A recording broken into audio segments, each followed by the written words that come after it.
Hey everybody, it's Jordan with PDQ.com. Turns out one of the exploits that we patched on Patch Tuesday that we thought might be wormable is in fact wormable, and it has been, there's a proof of concept out there showcasing that it does work.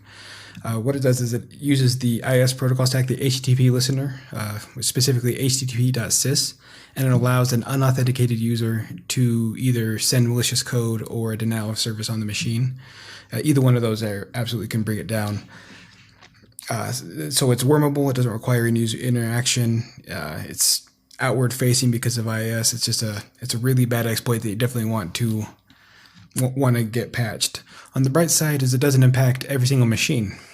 So just the latest two Windows builds, 2004 and 2009, or 20H2 if you don't want to use 009.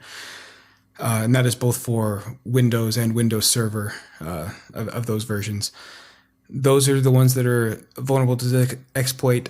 So if it's newer machines, which you might not have in your environment, in that case, you're good to go. And if you have those machines and they don't have IIS on them, you're still good to go. But for those that are, even though it's a limited group, it's a real big risk, and it's one we absolutely need to fix as soon as possible. So the first thing we want to do is track down which machines need to be patched. So if we just come to inventory and take a look here, we're looking at a couple of things. We're looking for, is IIS on the machine, and is the version not lower than, and then you see the number I copied here, 10.0.19041.928.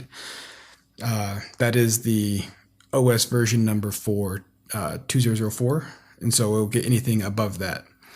So it's going to go through and search for those, and if anything meets those parameters, it's going to put them right here in a collection. And then just because when it comes to Windows updates, we have separated the 32 from 64-bit just because the size of the installers, it was a bit too much.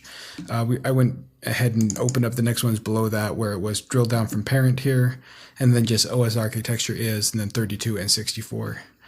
That way we have all of the machines that are at risk as well as what architecture they have. And so we know exactly what we're looking for. The next part is how do we patch those? Let's deploy. You're going to come up to the package library and going to do a search here for Win10 2004. We don't need the whole thing. We're just going to grab these two here.